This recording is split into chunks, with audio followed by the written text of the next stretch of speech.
Namaste and greetings.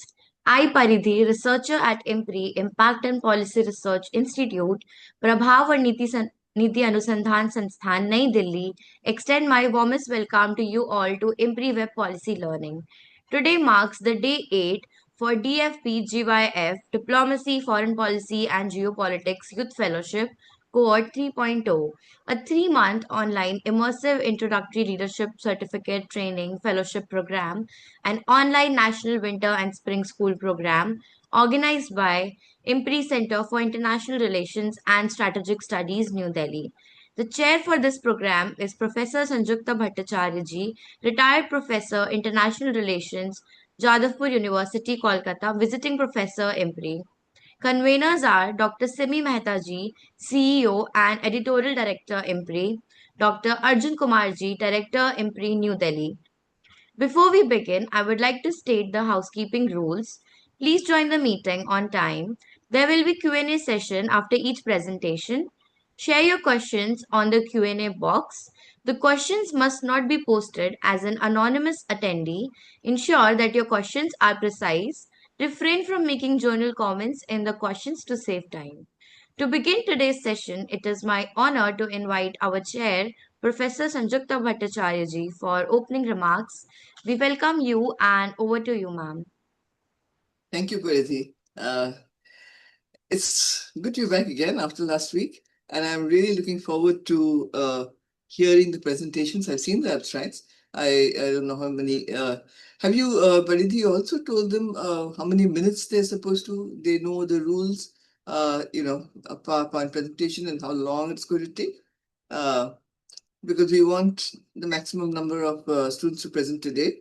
It'll be a 2-hour long session, and he'll all be presenting. But he will tell you exactly, you cannot go on for very long. I'm not sure exactly. 6 minutes?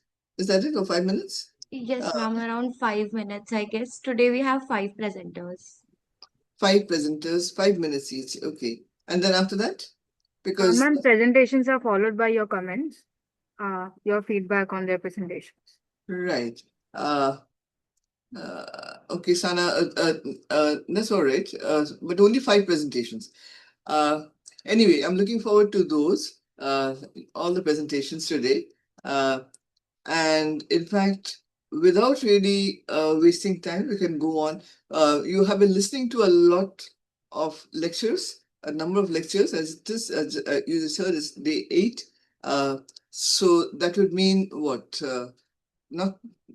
Not 14 lectures, less than that, because you have had your own sessions too, but quite a few lectures. So basically, you have an idea what this course is about and exactly how to frame your own papers so that they can be published. For some of you, maybe your first publication. Some of you, maybe you already published before. So basically, these should be complete presentations and they should be well researched.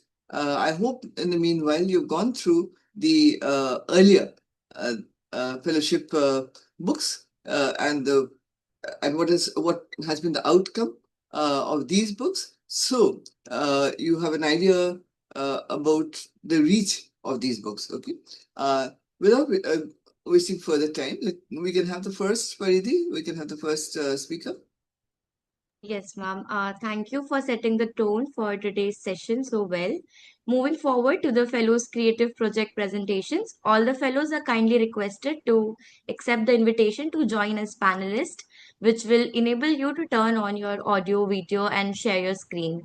Each fellow will have 5 minutes to present their ongoing work, followed by a chair's remark. So, to begin with today's presentations, I would like to invite Ansari Usama. Are you here?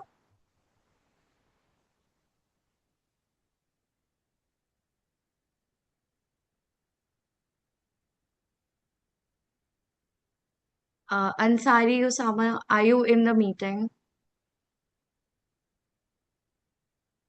I think in the meanwhile we can move forward to the second one. So next we have Aditya Verma. Okay. Oh, yes, I'm here. Yes, over to you. Yeah.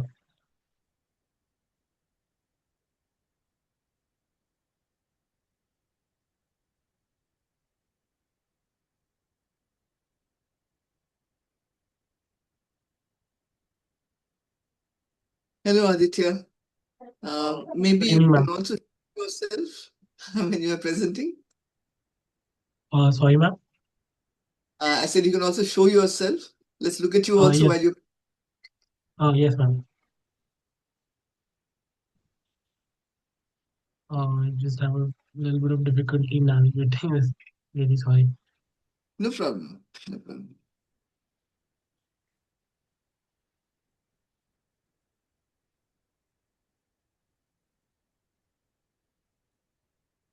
Yes, Aditya, we can see you and your screen too. Uh, well, sorry. Good evening, Chairperson, and the esteemed IMPRI panel. My research titled "The Sovereignty Paradox" is something that critically evaluates the India's pursuit of an Atmanirbhar Bharat, especially in the defense sector. In a world of global diplomacy and interconnectedness, um, the in light of and especially in light of the recent feedback that I got from ma'am, this project has pivoted to examine how India navigates through the tension between its desire to become totally self-reliant and the structural necessity for an high interdependence when it comes to technology and other manufacturing segments. Today, I will ensure that I am able to show a picture, especially of the 2026 landscape, true strategic autonomy, which is not found in distance or in isolation, but in sophisticated diplomatic and management of selective alignments. Introducing my topic, uh, and to address the core critique of my research, I have moved from absolute indicization, which in 2026 often functions more as a strategic aspiration than a logical reality.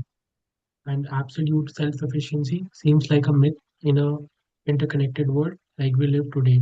From creating jet engines that need foreign technology to the critical vulnerability when it comes to the kind of minerals that we need.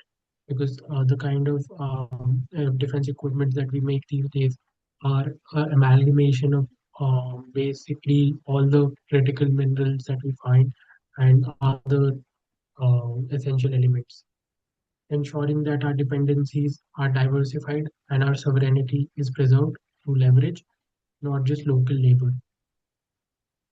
The first topic that I'm going to discuss is the technology trap, and I would like to explain this through a case study, which is the recent GE 414 engine deal that we are yet to finalize with the United States. That although we have secured 80% of transfer of technology, which seems like a very big diplomatic win, but the remaining 20% is actually the main uh, the secret that remains with the original manufacturer and the original maker, which is the OEM in the United States. The main technology that talks about the metallurgy, hapometallurgy, that brings about making of an engine. Uh, and India, still needs to work on that. And we are yet very far behind when it comes to creating an engine because our own Kaveri engine project that has been running through the 90s, and now even with an engine that is successful, but it is still not something that we can use in our jet engines. We are currently might use, and we might just use it in loitering munitions and drones, but not in jet engines. So we are still dependent on foreign entities to get a jet engine for ourselves. Although India uses its market size as a tool to fill this gap of technology that access was once denied.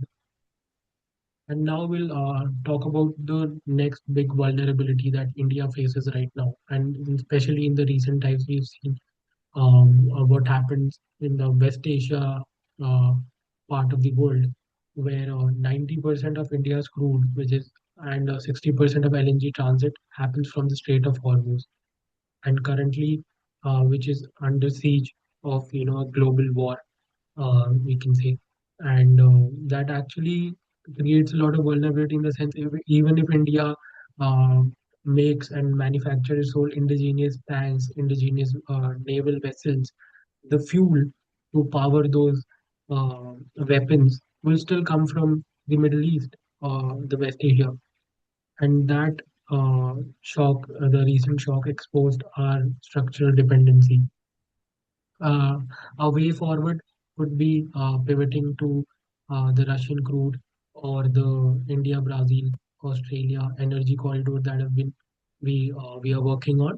Currently, we've signed an MOU with Brazil as well. For the essential and critical minerals. And moving on to the next topic, that is the new frontier. The latest technology thing that comes in question, which is everything that has been manufactured, starting from our mobile phone to a small chip that is used in a refrigerator or a smartwatch.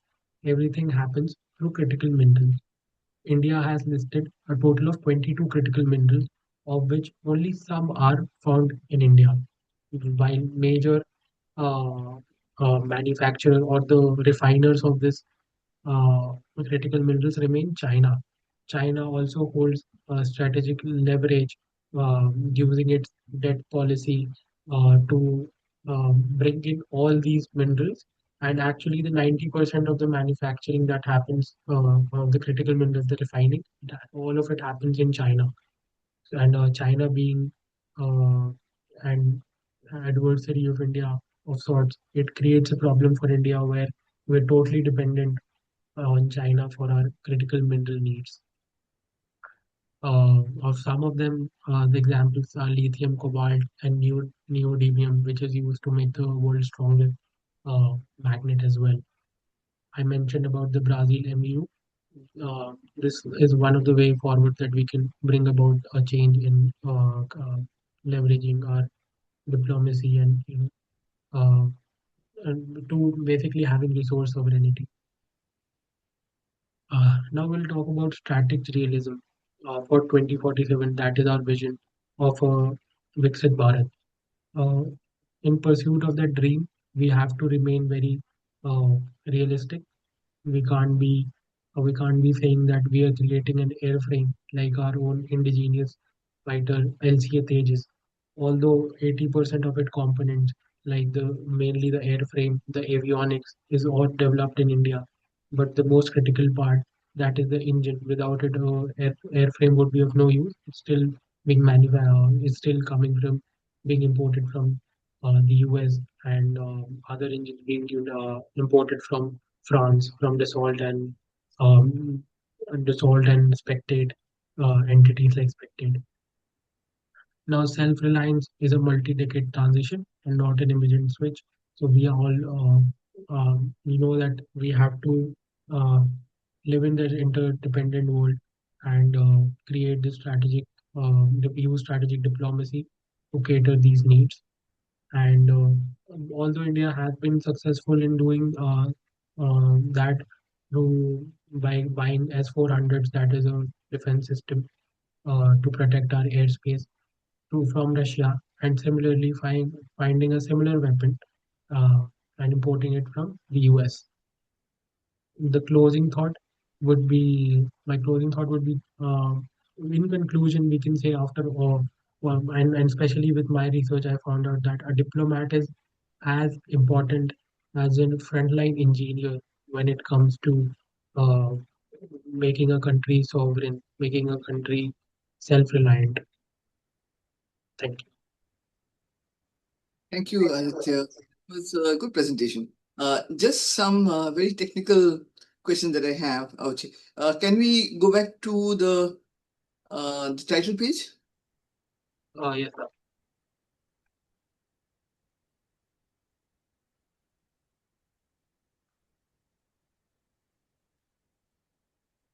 Sovereignty Paradox, Navigating High-Tech Interdependence in India's West Policy. Okay, you've taken only one case in India's defense diplomacy. Uh, all right, when you're writing a paper, all right, when you are That's fine. your presentation was very good. That has to be there. And also the topic is very relevant to India's foreign policy today. And your concluding thing about your diplomats are as important as you said, engineers. Okay, that is also very important because diplomacy in foreign policy is very, very important. All right. I mean, the opposite of diplomacy is basically being in conflict, if not in war, and if not at war with other countries. All right. So diplomacy is very, very important. And navigating high-tech interdependence is also the work of diplomats on the one hand, but also engineers, etc., those who are working on it. So, this. All right, now the technical part of it. I think this is a very good topic, and you hit the right notes, etc. And when you present the paper, of course, when you write the paper, it will be a more complete paper. But when you are writing a paper, you must first basically raise what are your questions, all right? What are your research questions? Okay. First, of course, you have a literature review because in any paper, any research paper, what is the work that has already been done in this topic? All right. And once you have basically done that, I mean, then you can locate what work has not been done, and that is your research gap. All right. So from the research gap arises basically the research questions. All right. What are you exactly looking at? So tell me, Aditya, what are your research questions? Now that you presented, Ma'am, yeah. yes, ma'am. Ma'am, basically, like what I saw so far was a lot of discussion on how India has come so far, where they talk about percentages of basically saying that 80% of an aircraft is now something that India is making. Not a lot of countries in the world make a aircraft of their own, as small as a airframe. Not a lot of countries make us airframe, but the question arises that how are we still so dependent? Where in a recent case study that I saw was Hindustan Aeronautics Limited. It has created a lot of airframes for our new Tejas variant, but we haven't received our orders that we did for the engines. So we can't use those aircraft without the engines. So we're still dependent. So that, so to I was my research basically was that how can we navigate that gap, and how can we move forward wherein we don't have the technology as yet, but how using diplomacy, how can we work through it and get all the essential uh, parts that we need. Well, the research question should be framed in a different way. So, is India fully Atmanirbhar? All Yes. right. Uh, that is a question which you'll be answering, or which you have answered already. So from actually your answers, I'm going to the questions. All right. So is India Atmanirbhar in every way? It is not, you say, because it is an interdependent world, and we are dependent on not only basically critical minerals, rare earth, etc., all that. Uh, uh, uh, uh, Quite apart from that, we are also basically dependent on technology because high tech, the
I think so. There is some network issue, and she will be joining again. Should I stop sharing or? Should I leave it like that? Yeah, I guess you can stop sharing. Also, Ansari Osama, are you ready? You're gonna be the next. Yes. Okay, you're gonna be next once mom joins. Should I start sharing my presentation? We can wait for ma'am, then you can start sharing.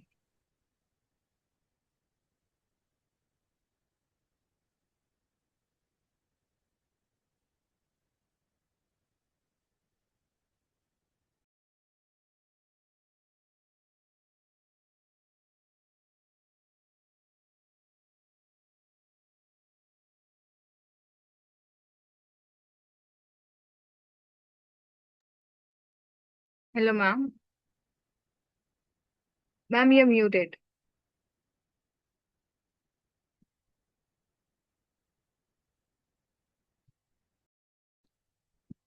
Is that better? Yes, ma'am. Perfect.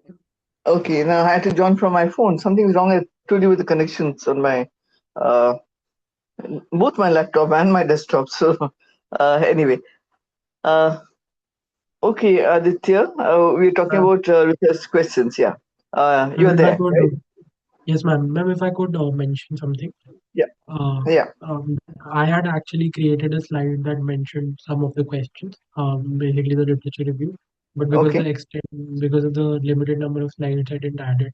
So if I could just okay. point out, like, tell you the questions. Yes, please go right ahead. Yes, ma'am. The first question was, to what extent can India leverage its position as second largest arms exporter in the world to force a transition from licensed manufacturing to joint designing authority? And the next question was, can India be truly self-reliant in defense if its military is operational mobility is tethered to a single volatile choke point like Strait of Hormuz? And the third question was, as a modern warfare shifts towards AI drones and other munitions, how can India achieve Atmanirbharta when it's 100% dependent on external sources for all the semiconductors and the critical minerals? And the last question was, in an era of weaponized supply chains, does indigenizing the assembly of a platform truly confer strategic autonomy if the intellectual property for its core engine remains foreign? Okay, uh, those are relevant. Have you also located the research gap? Uh, no, ma'am. I mean, I looked what work has been done already on this? when I looked it up, but like what so far what I have found was all the questions that I asked right now and the things that came out of it, like the questions that came out of it.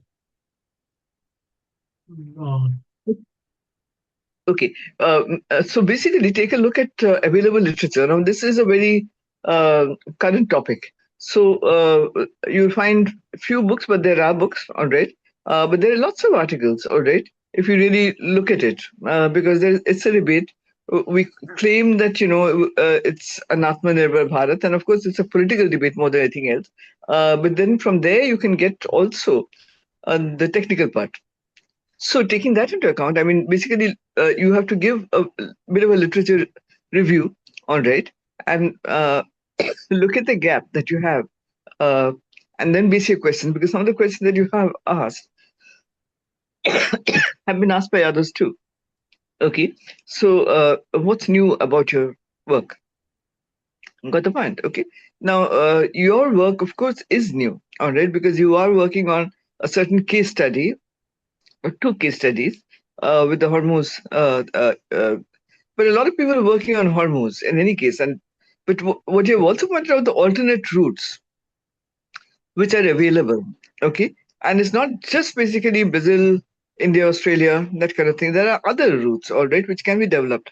Now, India was developing. I mean, of course, one was uh, Central Asia, but that was through Chabahar, and that has been kind of ruined for the time being. All right, but are there other Central Asian routes that it can develop? Okay. So basically, Atmanirbhar, to become Atmanirbhar, you need ultimately you need a number of you need not only the technology, but you need basically the supplies. All right. So these are two things that you need. I mean, when you're answering, is India Atmanirbhar? So today's independent world, we do not produce, all right, everything, and we do not also have everything that is required for modern technology. So basically, what are the things that we require?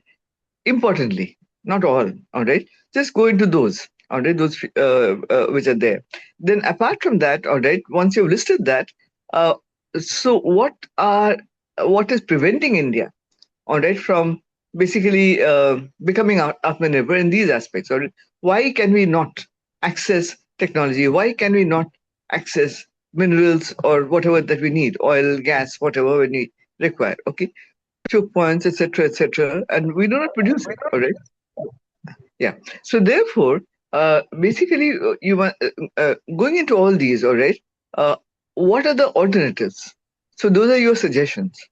All right, that you have to basically give. Okay. So go point by point by point. All right. It's not a narrative. It's a research is what you are researching. All right. You are analyzing. Analysis is very important in research. Okay. But for analysis, you need facts. On the basis of basically facts, well, you are analyzing. Okay. So although you are on the right track, go a bit deeper. All right, go a bit deeper, look a bit deeper into the material available, into what are your research questions, because you asked very general research questions. Okay, normally research questions are general, but they're more pointed. Okay. So go into all these, and then, well, uh, we'll get a better paper out of you, right? Okay, Yes, Aditya. yes, Yeah. ma'am. Any So, ma'am, questions? should I go forward with one of the themes that I talked today, like the semiconductor part, the technology part, or should I talk about all these three themes? I think you should talk about all the themes. All right. Uh, if you just talk about the technology part, all right, do you have the background for the technology? Ma'am, I am an economics graduate, so maybe I can go forward with the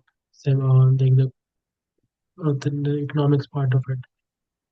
The economics part of it. No, you take on the technology part of it too. It's not. I mean, not the real. What should I say? Uh, uh, uh, the technology is that we do not have uh, the complete technology. We are more what assembling things rather than producing. Right over here. Okay, we are producing some things, but do we have that kind of capacity or that where we can hold up somebody else's production? No, we don't have that kind of high technology, but we do. We make it cheaper, all right. Uh, but we are also kind of importing technology, right? Now, say Chandrayaan, or for that matter, a mission to Mars, all right? It was done very cheaply, which is the Indian strong point, all right? Something which looks like it's going to collapse in no time at all, that really goes very far, all right? That is our indigenous part. But quite a bit of the technology is not ours. We have adapted from others or we developed it. Okay, maybe we admit it, maybe we don't admit it, but it's very much there. So basically, uh, do we have that kind of critical knowledge of technology? I mean, US has, China has developed some things, all right.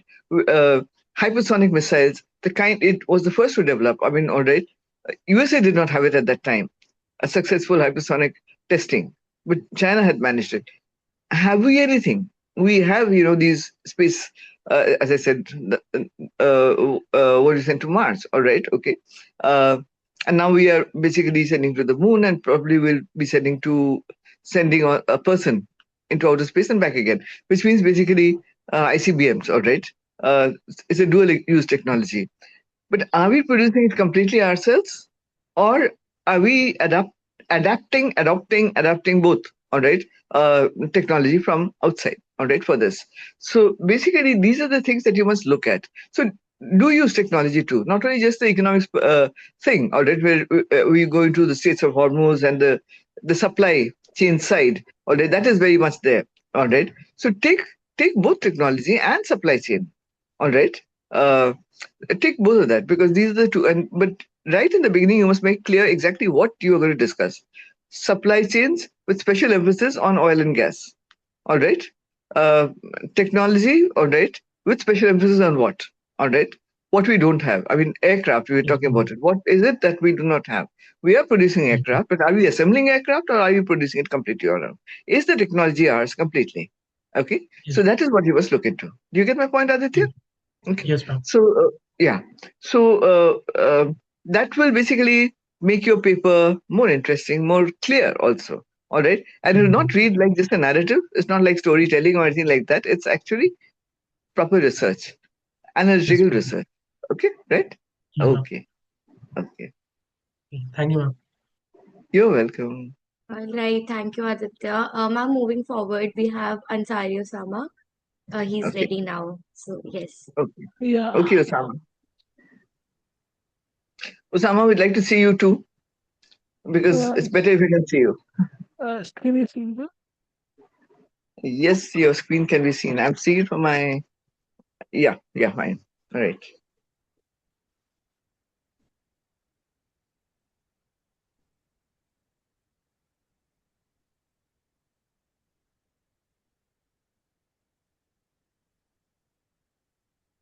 But I can't hear you. Hello, hello. Oh, you're speaking. All right.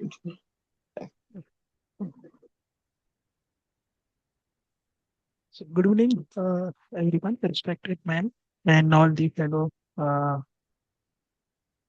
fellow participants. So my name is Ansari Usama, and today my this research title is on the beyond traditional warfare, dual use of AI, and the role of India defense startup in building asymmetric deterrence.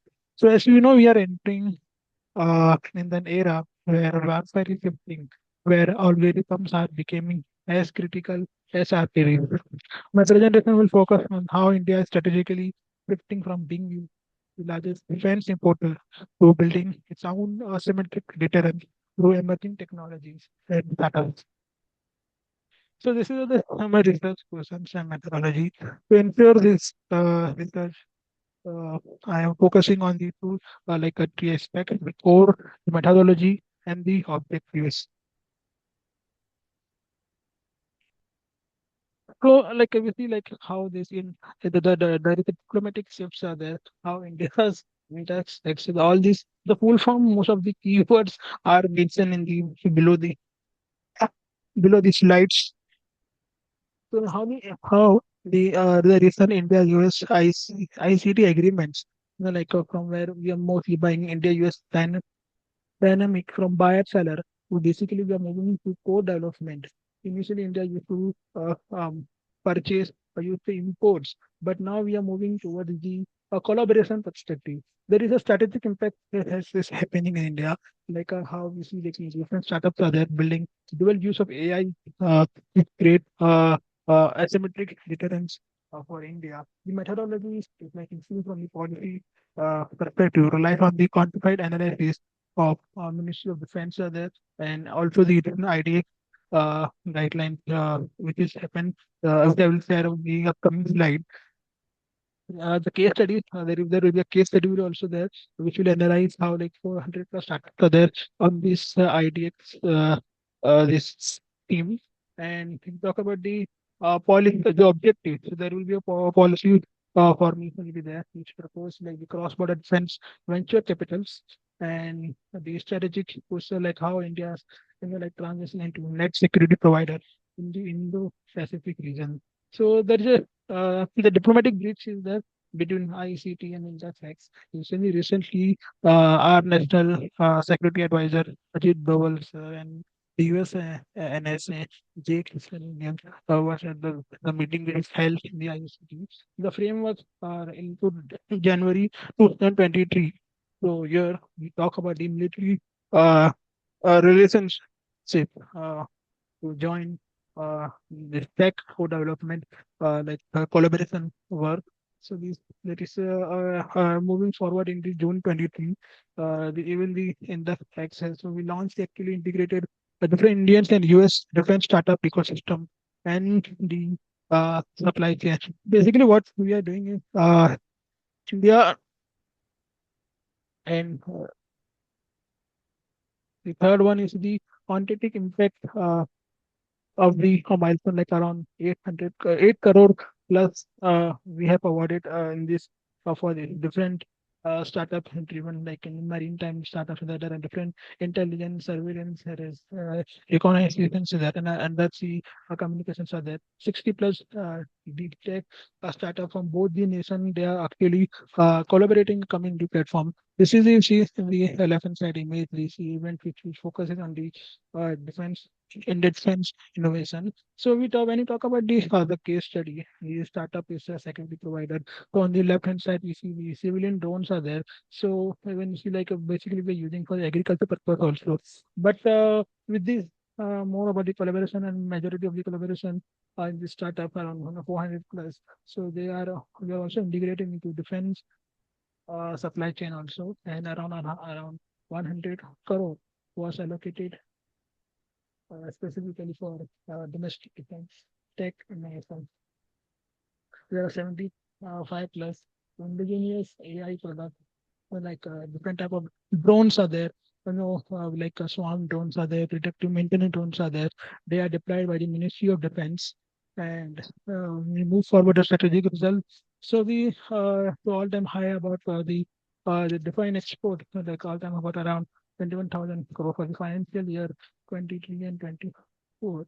So when I talk about the conclusion, so what you see like the majority of the like toward the Atmanirbhar Bharat, like many of the startups are emerging in this defense ecosystem, especially for the defense diplomacies. There are different policies are which is incorporating it to enhance more and startup. When I see like mostly in the side and and many of the institutes also IITs and ISCs also they are also participating in this for the faster cross-border startup funding. And when we talk about the vision, so India is providing as a net security. Majority we talk about the Indo-Pacific region for the providing defense application, defense startup, and defense you know different drones are there. Mostly talk about the defense drone and using AI technologies for we are exporting like in this mostly in this specific domain. So like we are expanding our role more especially toward the net security provider. Yeah.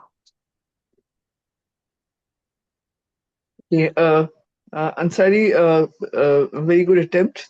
Let's go back to your topic page, your title page. Defense tech, asymmetry warfare, and dual use. Dual use one. That is what I was wondering. Dual use one means? There is a dually like Huh? I didn't get a ma'am. What I'm seeing, can you read out because I'm reading it wrong.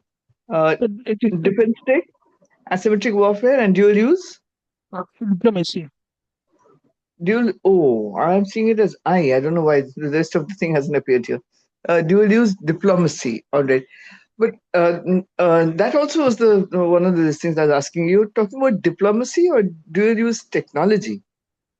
Okay. It is for technology tech diplomacy. Dual use diplomacy. What is diplomacy? In this sense, like my main focus is on the tech diplomacy, and even in this domain, in this title, my more focus is on the startup, like a startup perspective. So I'm narrowing my research title to more only the startup which are there in India and with the collaboration with the US. Okay. I think you should change the word diplomacy. All right. Okay. Because diplomacy has a specific meaning. All right. Which of course does not seem to tally over here with what you're saying. It's a very interesting paper because I mean startups, all right, as such SMEs, MSMEs. These are things that we've been emphasizing. India has been emphasizing. The Prime Minister has been emphasizing, and a lot of money has gone into startups, etc. And many of the things which are now being produced are not only basically uh, startups, but with public-private sector. And this has been there for some time, and it's increased further, even more. And as you have pointed out, a lot of money is also allocated to startups with specific, all right, and basically instructions for uh, defense technology. Okay. Now, I want you to basically explain each of these. What is defense tech? Where we are using defense technology in the terms of drones, we are using it. We using AI and drones, robotics segment in the defense segment. Right. So defense tech, well, you're just talking about drones, but there are a lot of things which are, I mean, and it links up with your dual use of the technology. So it's not just drones. Drones are used also for what? Spreading fertilizers. All right. Yes, Okay. and agriculture also, surveillance also. So with time internet now Absolutely. Yeah. so Go now ahead. we are using drones for the agriculture purpose also. Like we are also using Agriculture. for Absolutely. during some festival also, like for making that drones. Stores are Right. there. But now we also moving toward the drones in the defense segment also. Basically, see like many of the IITs also they have the research center. The new research are there, which is aligning toward the defense sector. So Absolutely. In fact, a lot of money goes in. In fact, I'm from Jan-Apr University, which has a building called Jupiter building. We do not know what goes on. Basically, the DRDO gives money to Jalapur University also to kind of develop technology, which is used for defense. Okay. Uh, so this has been going on for quite some time.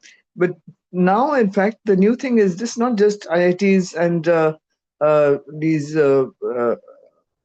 universities which have basically a technology as one of their focus points. Okay. But startups, all right, young people who come out of this thing, they are also being asked to. But apart from that, I think even other private companies are being drawn in. Well, the Ambani, not the Ambanis, the other one, the Adanis, etc. They're also producing dual-use technology. All right. So it's not just startups, it's not SMEs, MSMEs. The big ones are actually the big companies, which are benefiting, which are producing. All right, over there, and they're the ones who can develop new technology primarily because they have the money. All right. Where the startups basically have limited amount of money, so they can hire only limited amount of people. So that is there. So defense tech is that which is used for defense, but mainly for a large extent, to a large extent, in fact, it is dual use technology which is being used. All right. How much of this is indigenous? How much of this basically is being produced within our country, as you said, via startups, etc. Drones, well, drones are being produced by many countries. All right, Israel, etc. They are also producing. So, what is special about our drones? Are they cheaper? yeah, Okay. they are cheaper in cost also. The manufacturing cost is cheaper because we are using it very low cost and the service cost is also low compared to the other countries like Turkey is there and other Western countries are there. Right. And also, basically, can they deliver, I mean, basically bombs and things like that?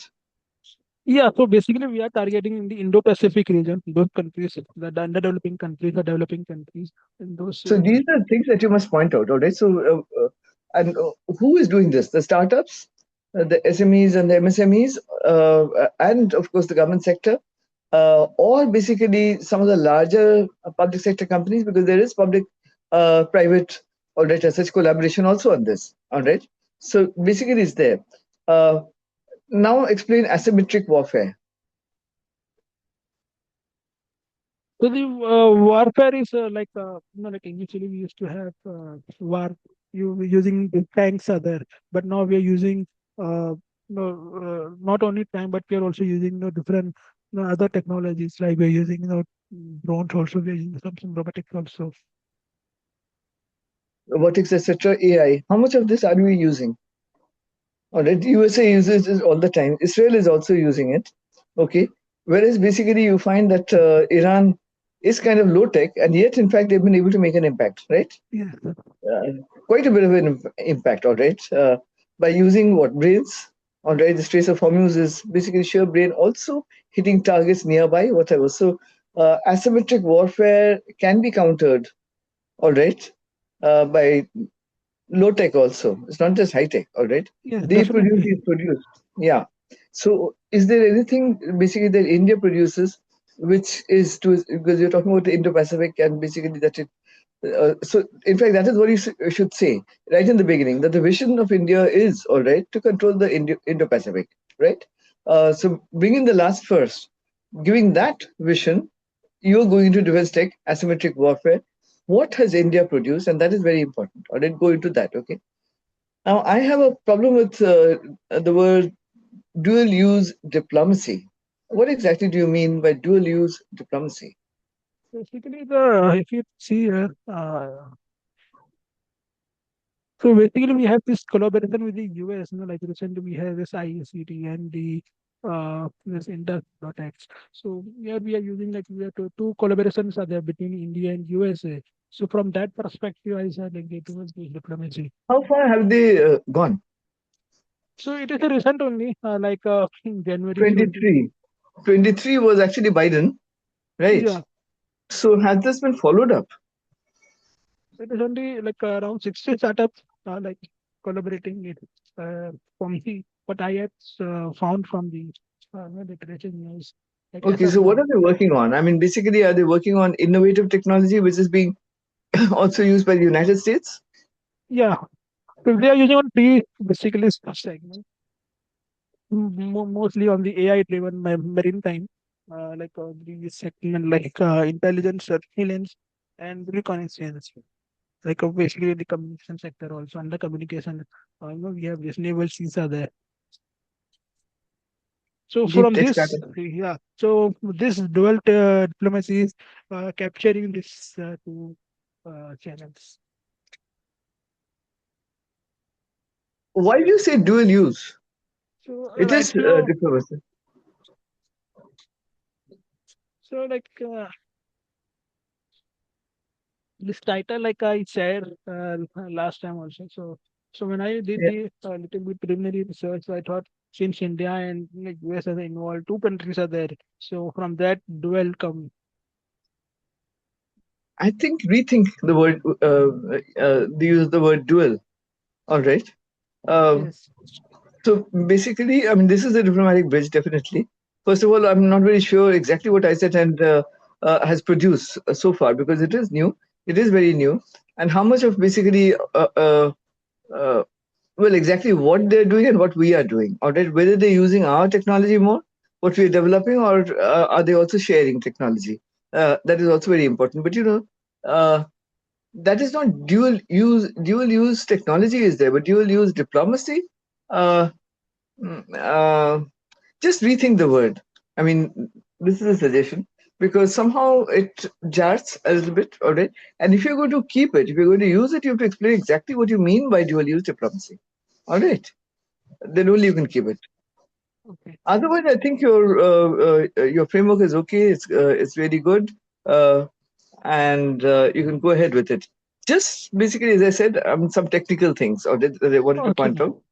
Okay. Otherwise, I mean, I just go right ahead. It's fine. Okay. Absolutely. Thank you, man. Yeah. Yeah. You're welcome. Right. Thank you, Ansari Osama. Next, we have Varisha Sharma. Are you here?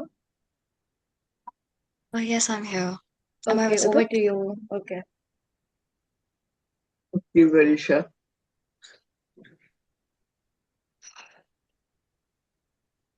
Ma'am, just a minute. I'm just sharing my screen. Is my screen visible? Yes, it's Yeah. visible. Okay.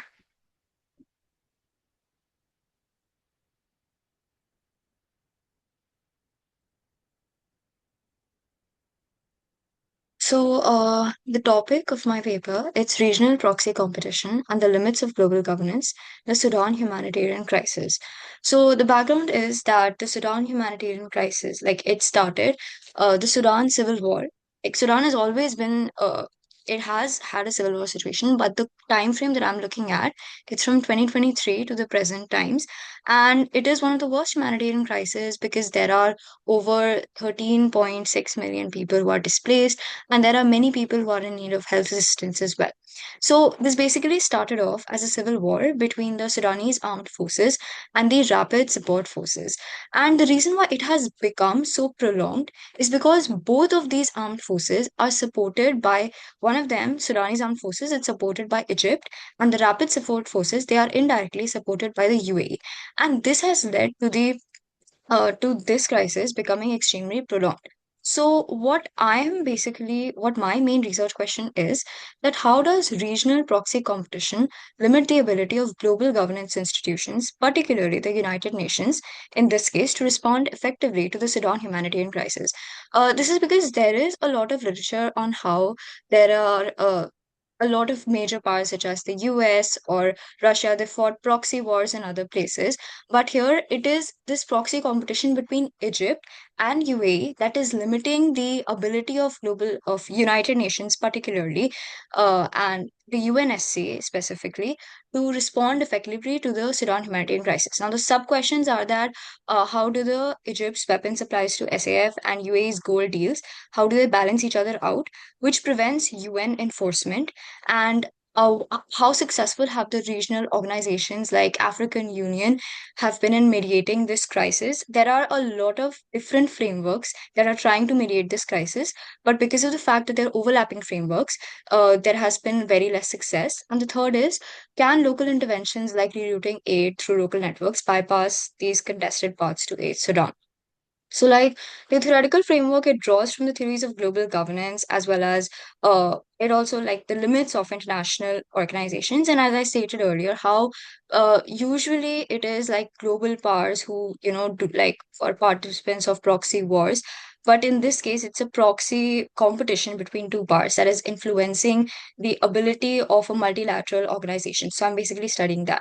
Now, my main methodology for this, it's I have used secondary data and I've used it from the official UN websites as well as from a lot of like for Egypt tracking the Egypt's help to SAF as well as UAE's help to RSF. I have used Al Jazeera, Bloomberg, Reuters, all of these websites because they also offer like another perspective, not just the westernized perspective. And so I've used like a qualitative method of analysis and I've used the case study approach and I'll be doing it by the content analysis method. So like I'm still working on it because like a lot of them are very hard to like actually access, but like I'm trying to establish basically a connection between every time like Egypt gives its support to the SAF, and there is a constant like congruent support by the UAE to the RSF as well indirectly in gold deals, and then the UN tries to do something but that really doesn't work out. So, and this I'm trying to map out from 2023 to present time. So, like, this is the work that I've done till now, and I will be working more on developing this timeline only and then discussing it further and then listing out some recommendations. So, that is my work till now. Okay, Varisha, good. And I'm so glad that you're working on a case study which involves a different country, not just India, because most papers appear to be on India. So can you go back to your main Oh, okay. Sorry. title page? Yeah. Yes, I'll just.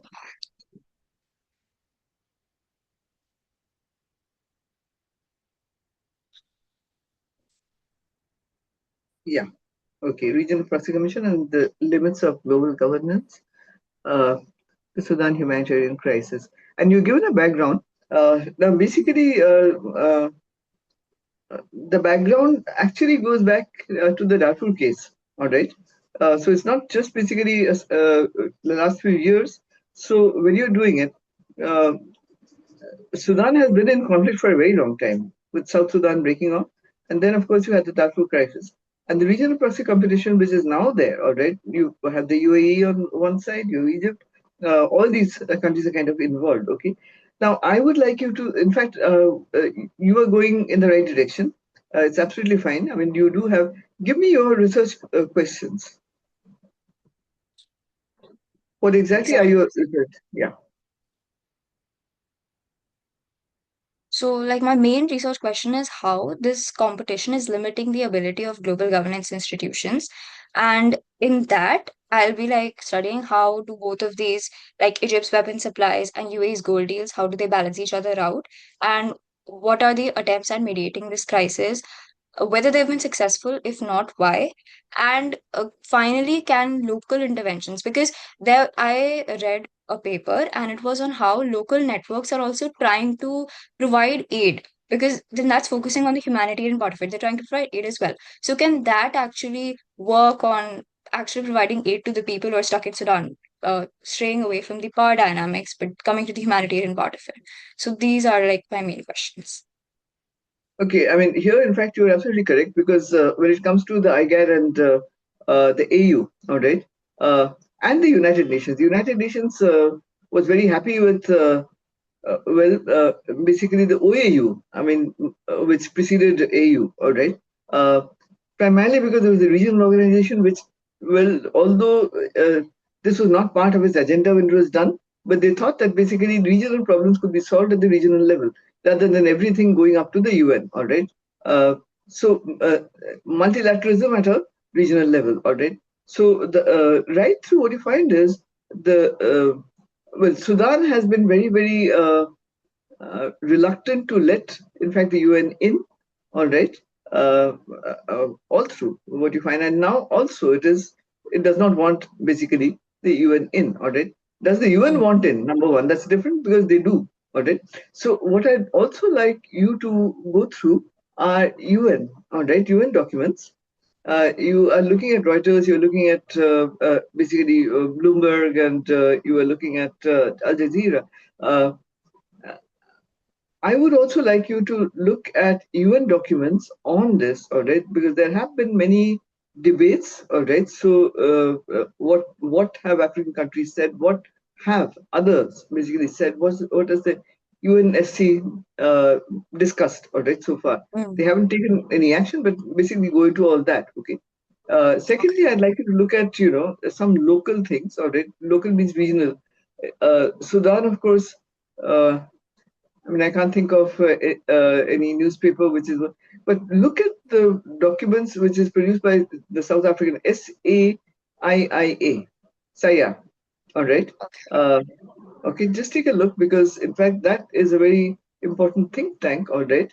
And South Africa has played a very important role in the AU regarding Sudan, right? So basically they have some documents on Sudan which you may be interested in. Take a look at SAIA's website, see what you can find, all right? Similarly, go into the IGAD documents, all right, and AU, also the discussions, okay? So that will be a jump forward from secondary material to, in fact, primary material. You are doing some primary research also, okay?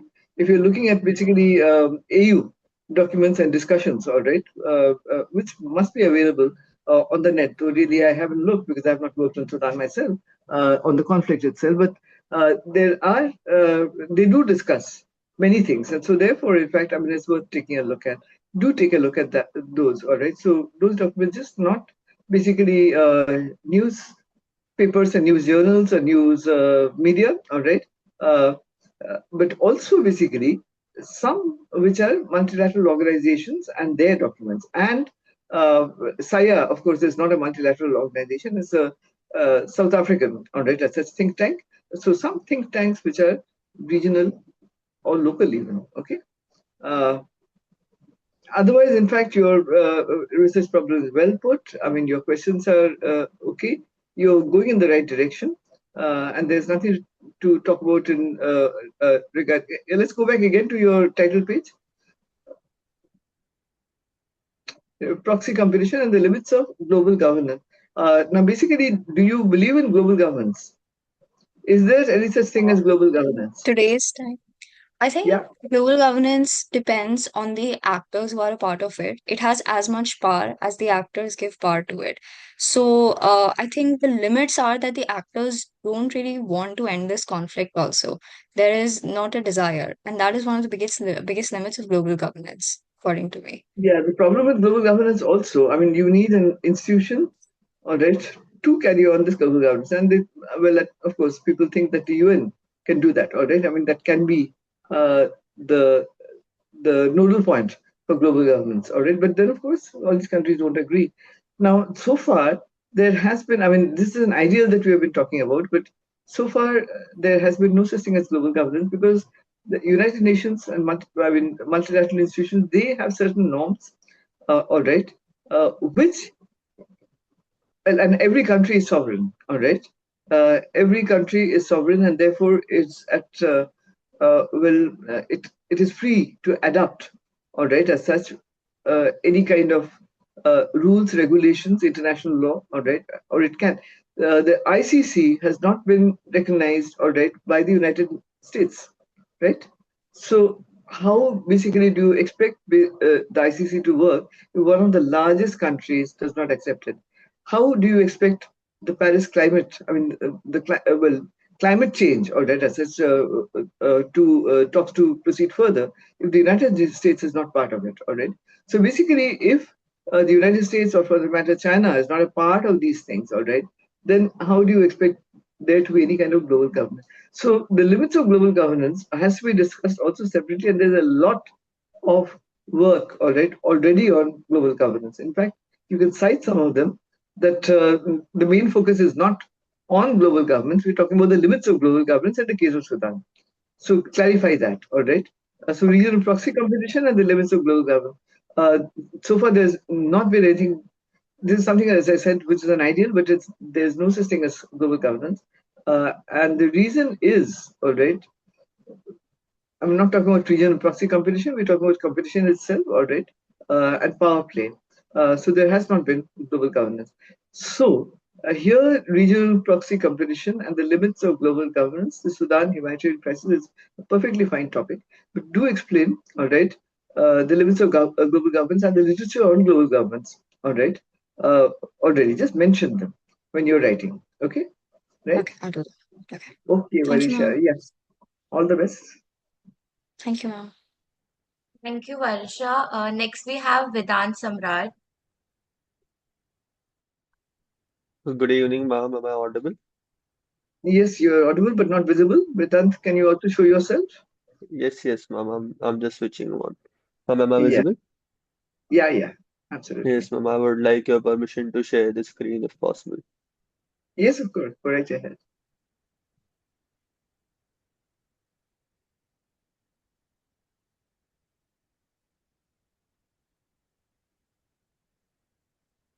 Yes, ma'am. Is my screen visible? Yeah, deterrence power of the US Navy. Yes, Yeah, ma'am. okay. Yes, ma'am. So this is the basic structure or the research proposal for my research, and the topic is deterrence power of the U.S. Navy under several case studies of the historical instances, which are in chronological order of Vietnam, Iraq, Syria, Afghanistan, and Iran. And my central research question for this paper would be that under what circumstances or conditions does U.S. Navy power projection succeed or fail as an instrument of strategic deterrence? And what does the cases of Vietnam, Iraq, Syria, and Iran reveal about the structural limits of sea power in deterring both state and non-state adversaries?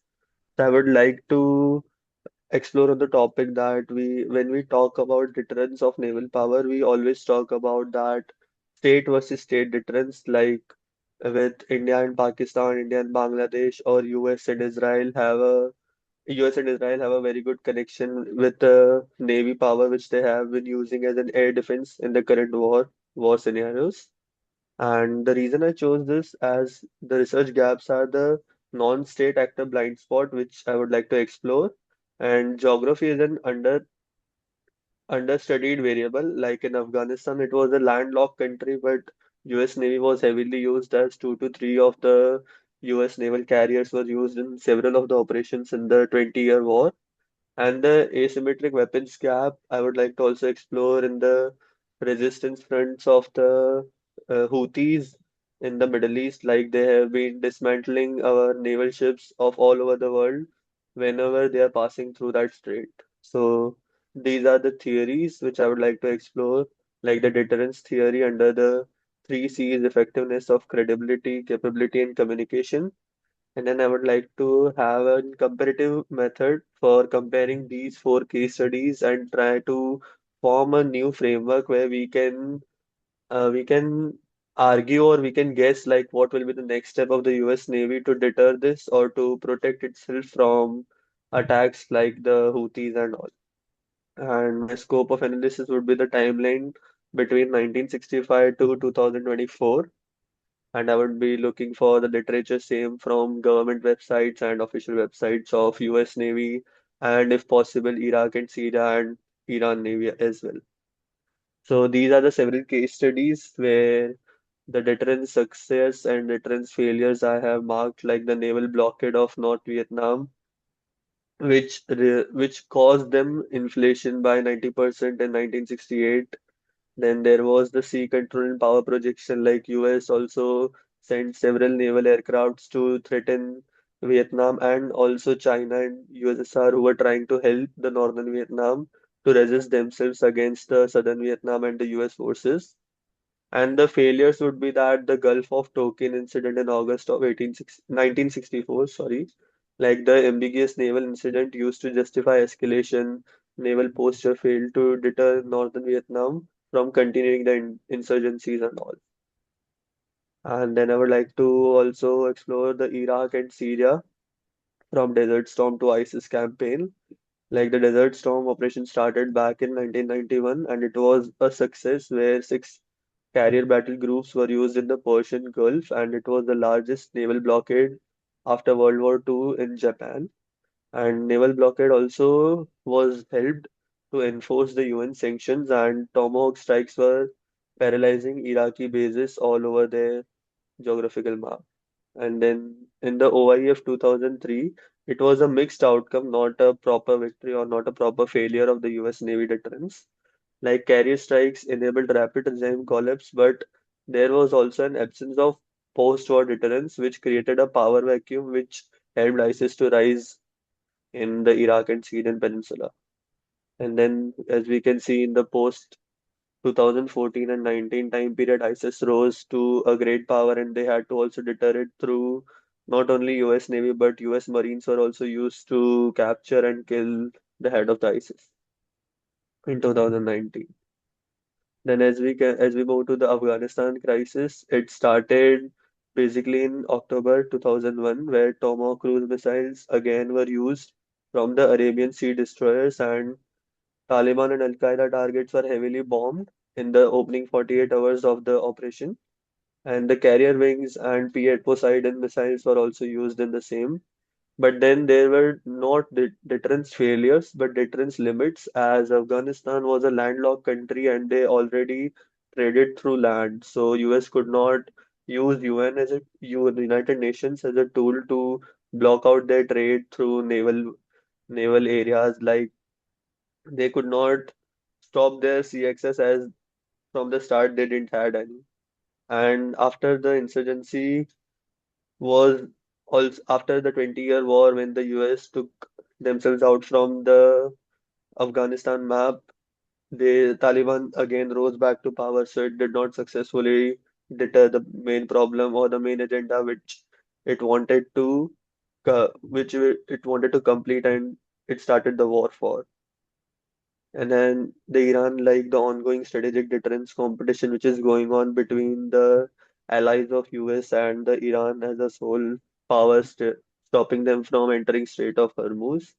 So the tanker war has already been started from 1987, where several of the Iranian tankers were halted, but it was a successful deterrence from the US Navy, and the Fifth Fleet's presence was also a remarkable pinch on the Iranian soil as it pressured them to stop their nuclear programs for a while. But as we move towards the failures and gaps in the current 21st century, we do see that despite Fifth Fleet's presence, Strait of Hormuz is still in a full blockade, and there is not a single ship passing through without the permission of Iran. So these are the case studies which I would like to explore and have a comparative analysis on them. Thank you, ma'am. Yes, Vedant. I mean, you were in a tight spot after the war started, because you're only going to work on Iran, and I told you to do the comparative thing. But what basically, I think you're mixing up a little bit about deterrence. All right, deterrence is to stop, right, to deter the Yes, ma'am. country.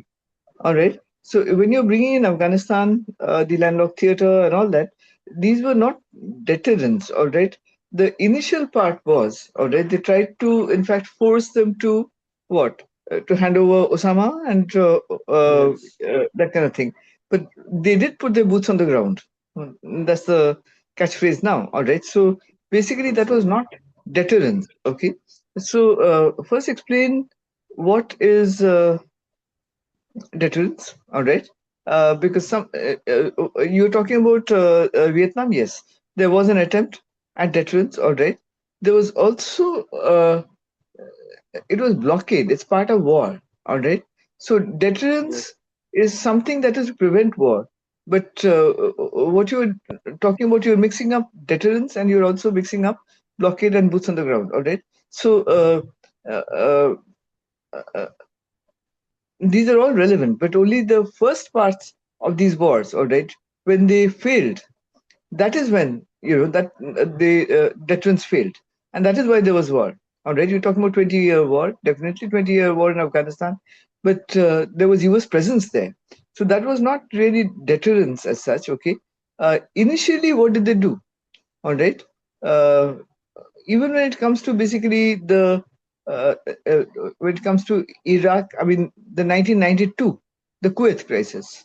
All right, they tried to use Yes. deterrence. Now, basically, they tried to use all kinds of pressure so that Iraq would draw back. All right. Uh, then they send the military in. All right. Now this can happen also in Iran. All right. Deterrence failed to prevent the war, and now, in fact, I mean, one is worried that what would happen would be primarily well. That's what Trump was talking about yesterday, sending in soldiers. All right. Uh, one has to wait and see. So be very clear. I mean, what exactly do you mean by deterrence? All right. Okay, ma'am. Um, examine that. In fact, the first part uh, of your paper should be on deterrence. All right. There is a theory of deterrence also. There are theories of Yes. deterrence. Okay. So go into those theories of deterrence. Go into what is deterrence. All right. Uh, see if any of these. I mean, keep the case studies. If any of these fall under those theories of deterrence, right? Okay, Maybe ma'am. that is one way you can do it. All right. So what you'll be doing is turning it around. Again, it won't be a narrative. All right. They did this and then they did this and then they did this. No. All right. Look at the theories and do these. All right. What United States did to prevent war or to deter. All right. As such, did it succeed or did it not succeed? And does it fall under deterrence? All right. Or was it a prelude to putting American soldiers in the field. All right. When it comes to Vietnam, that's exactly what happened. Slowly they were infiltrating. All right, they're putting in soldiers into Vietnam, and this was going on from the 1950s, middle of the 1950s. Okay, full Yes. fledged. All right. They have this habit of not declaring war and going in. All right. So it's only in the 60s that, of course, the presence was visible. But as the French were pulling out, they had their own theory, all right, of basically uh, the dominoes theory, that one will fall after the other. And so, therefore, basically, they did not want, all right, Vietnam to become, all right, because from there it would spread to Southeast Asia, communism would spread to Southeast Asia. So they were actually putting in soldiers, all right. So look at the early history and see whether that can be placed under any theory of deterrence, or whether basically Okay, it's ma'am. a strategy, all right, whether it's a strategy. So examine these cases and find out whether this is actually naval deterrence or whatever. Now, many of them are not naval deterrence. I mean, sending in missiles from American ships into Afghanistan, all right, that's not deterrence, all right. Yes, excellent. That's outright war. That's basically attacking.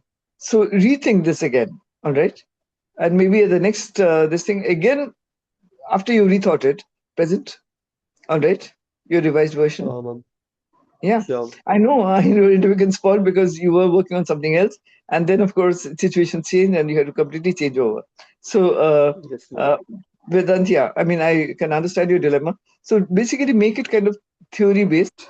All right, look at deterrence. All right, and uh, after that, well, we will look. All right. Sure, Okay. ma'am. Thank you, ma'am. Thank you, Vedant. All right, thank you, Vedant. Next, we have Ankita.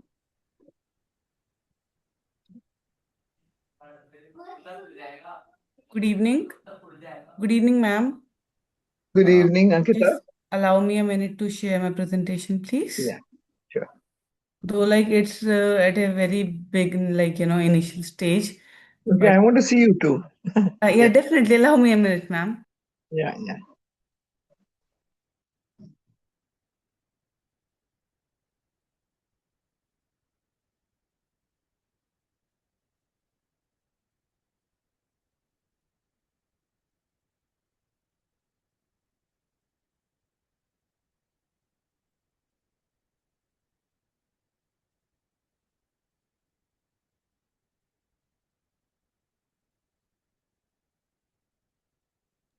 I am unable to do it. I don't know if for some reason. Just Ankita, actually, have you gotten a request to join as a panelist? Then only you'll be able to access audio, is video, it? and screen sharing. Like, where can I find the request?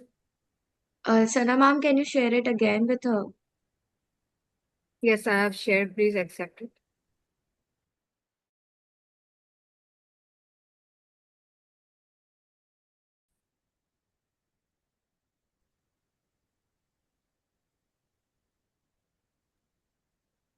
Sure. Can you see me? Yeah, there you are. Good evening, Ankita. Yeah. Just one second. Like, I'm very new to this Zoom framework, so like, um,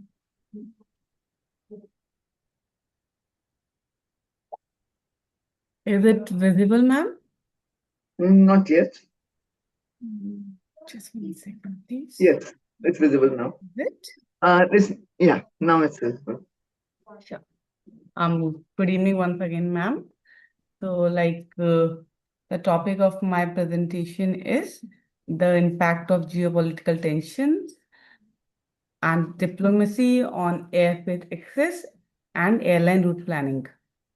So, like aviation industry is purely not a technical and a commercial enterprise, but it is also a strategic tool of diplomacy. Like in the case of aviation industry, aircraft access, like which we call bilateral, reflect the state of international relations, reflect the state of one country with the another country as a part of international relation. And like for this country, use traffic right as a tool of negotiation. Like and geopolitical tension, like which are going currently, such as sanctions, military disputes, and shifting alliances, they directly disrupt the planning, routes, the cost of operating, and many more factors. So, by the help of this paper, I would like to explore how multilateral or bilateral agreements, multilateral institutions, and diplomatic negotiations shape the freedom of airlines to operate across the globe. So I would like to navigate, though the presentation is very initial stage. So this is my agenda of presenting the introduction, the literature review, the methodology, and the expected findings. My paper, as of now, is not a quantitative one. I'll be working on that. It is again in very initial stage. I have not done, not like gone through multiple papers for my research, but yes, two papers. So like in the introduction part, like I've told you that the aviation is a global backbone which helps us to like in cross-border connections, and without aviation without aviation, the trade, everything will come to a halt. And again, it depends on our diplomatic relations with other countries. So my research problem would be geopolitical tensions, which disrupt the airspace access and the airline route planning. For this, I have done few and would be digging deeper into all the aviation diplomacy, the the frameworks like Chicago Convention, the bilateral service agreements, and the geopolitical tensions. So the methodology I would be using in my paper is a case study approach. I would be using 3 cases, like one is the Russia-Ukraine conflict, the Middle Eastern disputes, and the last one, the India-Pakistan airspace closure. I'll be doing a comparative analysis on this, and it would be an integration of the international relations with aviation, like in terms of aviation. So, like once I will be ready with my paper, my expected findings would be like, what are the operational impacts such as fuel cost, crew scheduling, and reduced connectivity, etc. What are the economic consequences like higher ticket prices, reduced competitiveness, market redistribution, then and like how airlines adapt to these geopolitical disruption. They have to reroute, they have to take an alternate route, which is usually a longer one. They make a technical halt as well when they do a ultra long haul flights, and at times there's a fleet adjustment which is done. So I would like to study on like how airlines they adapt themselves due to these geopolitical disruptions. And furthermore, I would like to know about the policy implication. I would like to reflect the policy implication in my paper and how we can integrate the policy frameworks. So that is all, ma'am. Okay, Ankita, good topic and very relevant in today's time when we are all kind of suffering from Sorry. basically uh, airline closures, space closures, etc. But Yes, ma'am. can we go back to your title page again? One second, ma'am. I stopped sharing. Allow me a minute. I'm sorry. Yes. Is it visible, ma'am? Not yet. That's your last page. One second, ma'am. Is this visible, ma'am? Yeah, now. Impact of geopolitical tensions, diplomacy on airspace access and airline route planning. Now, and that's basically what I thought, that you need basically a subtitle because exactly you're talking about India, right? Yes, ma'am. And like I would be comparing, like it is basically a global thing. The geopolitical tensions are affecting all the airlines across the world. So I would be studying on what kind of impact is it making on other airlines as well. Not only on the Indian carriers, but yes, across the globe. Because that will be vast. All Sorry, right. ma'am? That will really be vast. I mean, Okay. there are what? I don't know how many airlines there are, No, but like in fact, I am supposed to go to the US in May, late May, and all that. Now, the problem is, you see, I mean, I'm not going to fly Etihad, I'm not going to fly Qatar, I'm not going to fly Emirates. These are the things which yes, fly ma'am. out of Calcutta. Now, Yes. that means basically I'm looking at other airlines and I find the number of airlines all over the world, you can't possibly basically be dealing with all of them. So, in fact, I mean, I think you stick to Indian carriers, Sure, ma'am. all right? Stick to Indian carriers. I mean, it's not possible.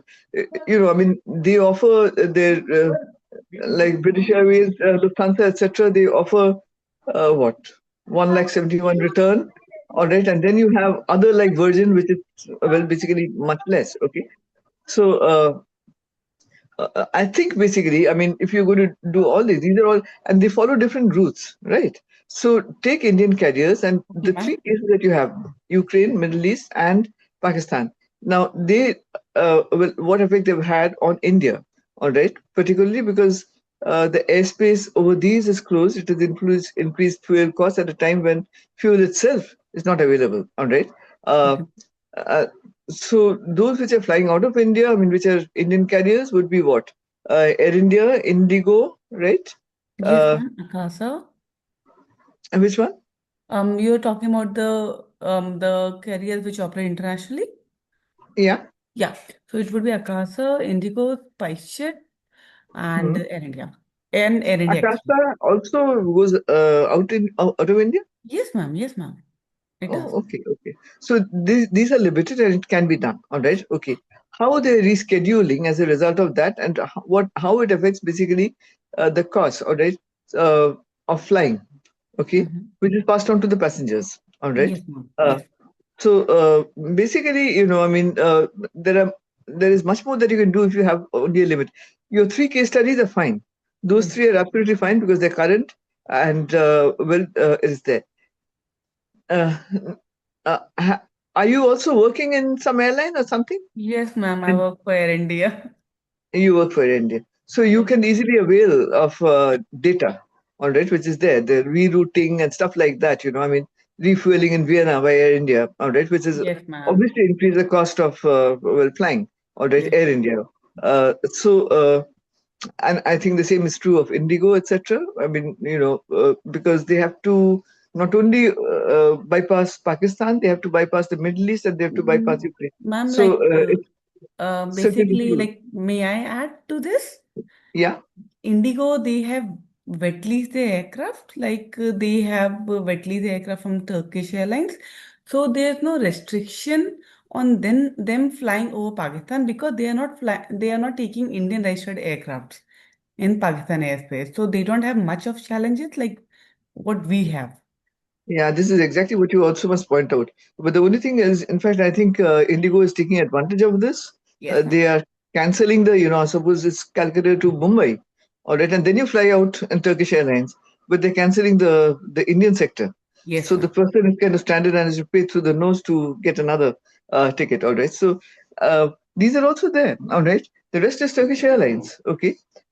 So you know that since you're working for an airline, what exactly is happening now in the current context. I mean, if you look at the fares, and it's the passenger who is actually being victimized.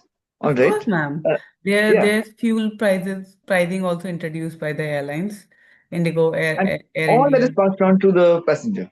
Yes, All right. ma'am. So By default, it goes basically, to the passengers. absolutely. So basically, I mean, this also has to be highlighted. All right. Yes. Uh, uh, I'm going to, as you said, the Chicago Convention, etc., the various conventions there are. Yes, Uh, ma'am. whether this kind of thing violates or whatever, all right. Uh, Also, at the end, I think you can add some suggestions from your side. I mean, Yes, ma'am. okay. Yes, ma'am. So how do we kind of overcome this kind of thing? I mean, Okay. what are the alternates that we can plan out beforehand? Of course, wars are not predictable. But Yes, they, ma'am. I mean, a looming war is predictable. Like Iran conflict, all right, that has been looming for a very long time, all right, and uh, Iran did warn, even in December, that they're going to target American sites nearby since they cannot get at America. So the United States, so they go to target sites where Americans have built, all right, as such in the nearby states, all right. So that was very clear. Nobody took it seriously, but the fact is, they Yes, went ahead ma'am. with it. That is good strategy, all right. Uh, Mm. so basically, just like LPG or for that matter, diesel, petrol. How much stock do we have? All right. What alternate routes do we have? Now we are thinking about it. Why didn't we think about it before? All right. Yes, ma'am. Because these disruptions can always happen. All right. We Yes, spend so much on Chabahar, and the fact is, well, Chabahar is in ruins now. All right. Uh, so we are trying to get from Central Asia. Why did we not plan on other lines? All right, from Central Asia. We did think in terms of course, a pipeline passing through Pakistan. But then we spoiled relations with Pakistan even further and never carried it forward. All right. yes, So ma'am. basically, alternate routes and things like that. So the same way, airlines, all right, are affected. But more than airlines, the people are affected, all right? Yes. It's the passengers who are affected. So from the beginning, can they think in terms of stockpiling, all right, alternate routes which can be followed in case of conflict? Say 6 months before a conflict starts, you rethink, all right, what can happen, all right? Okay. What other scenarios can be there, all right? That Okay. will make it even more interesting, okay? Yes, ma'am, definitely, ma'am. Right? I have few questions like which I Sure, would go right be ahead. sorry. Go ahead with your No, no, questions. no, not the question like for my paper, which I would be using for my paper. How do foreign policy decisions like sanctions or alliances, they they like directly influence the global aviation corridors and the airline competitiveness?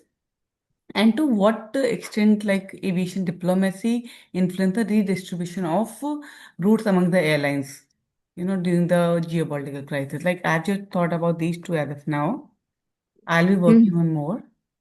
These are very interesting. You just talked about Indigo and code sharing with Turkish Airlines, and so therefore, in fact, Turkey has no problem with basically Pakistan, so they can No, ma'am. overfly Pakistan, and the same kind of route, you know. So basically, can we think this is a question, all right, of Okay. code share, all right, which will here diplomacy is required. So diplomacy comes in, all right. Uh, Airlines, code sharing, you have a Star Alliance and all that, but with kind of odd, uh, uh, say Finnair or something like that, all right? That has no problems with Pakistan or anything like that. So they're Hmm. offering a very low price, right? So you fly through Helsinki. Now, if Air India had a contract with them, all right, that would help. So they can fly the Indian sectors, and then of course the rest is done by that, which will actually attract more passengers to these kind of code shared things. Okay, so in a way, it will be a win-win situation for both Finnair and for Air India, right? So think about these questions. All right, Hmm. code sharing. So aviation diplomacy, as you said, all right.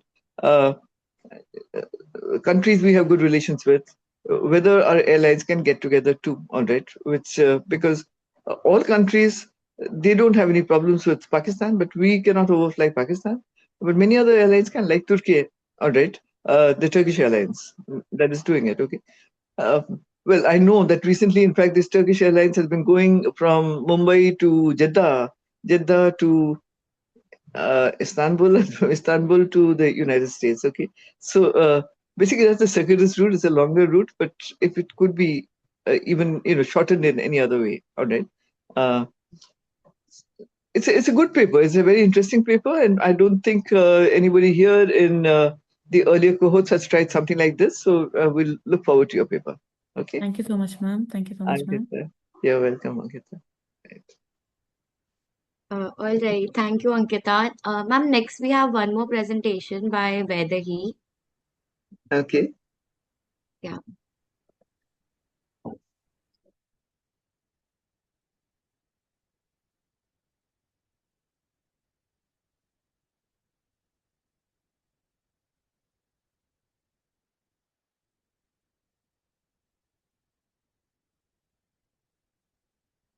Vedahi, I think you will also have to join as a panelist in order to access your audio and video.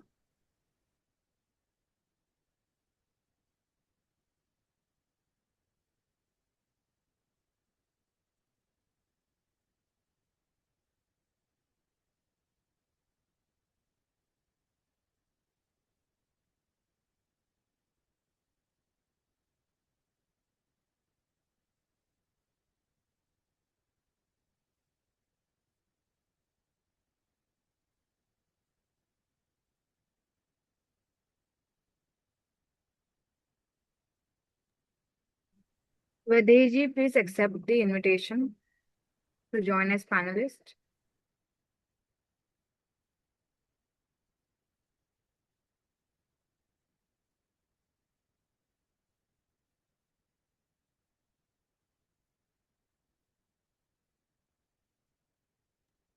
If it's taking time, maybe we can take Mythika before her.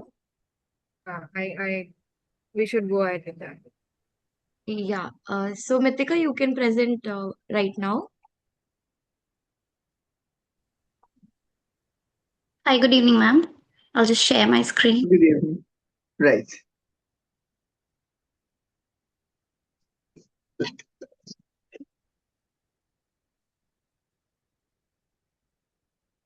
Is my screen visible? Not yet. Yeah, it's starting. Yeah.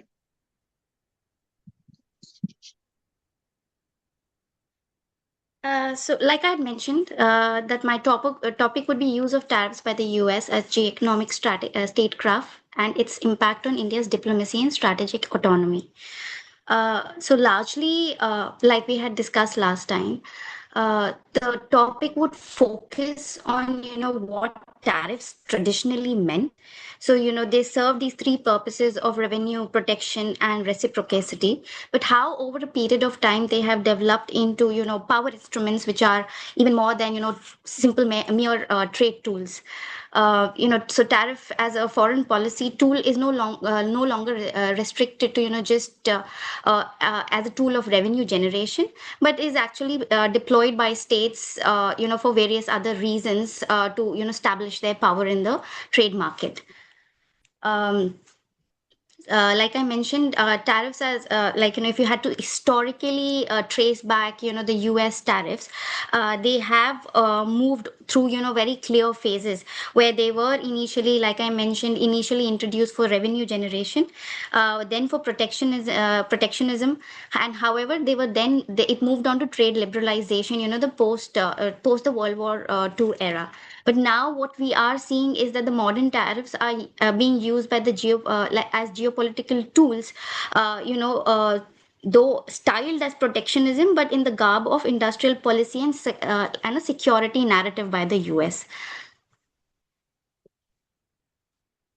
So,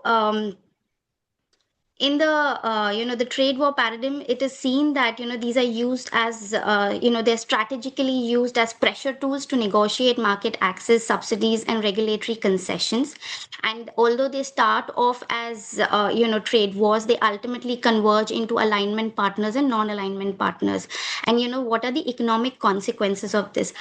In fact, there are interesting studies around this, that how the US tariffs from in the past, because this is not something new. When it happened initially as well, how have they impacted the GDP? Is there actually any gain to the domestic market that is resulted from these tariffs, or is it that largely what they're looking for is the geopolitical leverage that they want, even though there may be some domestic economic fallbacks within the country?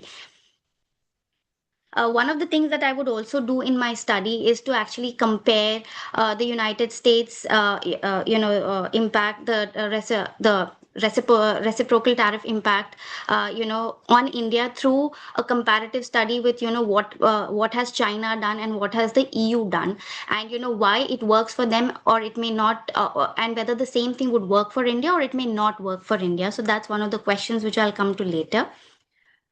In terms of implications for India's diplomacy and strategic autonomy, what we have seen is that yes, and this is all documented, that for India, there has been export competitiveness that was created by these tariffs, whether today or in the past, in the the Obama regime, when there were the initial imposition of the reciprocal tariffs. There is a policy space constraint that is created by these tariff actions. The other thing is how do you balance the diplomatic autonomy that India has, especially in the context of the actions that were taken vis-a-vis the import of oil by India from, or crude by India from Russia. Now, there are certain strategic adjustments that are required.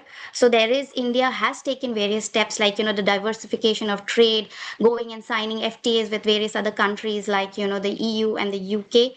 And they have tried to strengthen their regulatory measures inherently internally as well.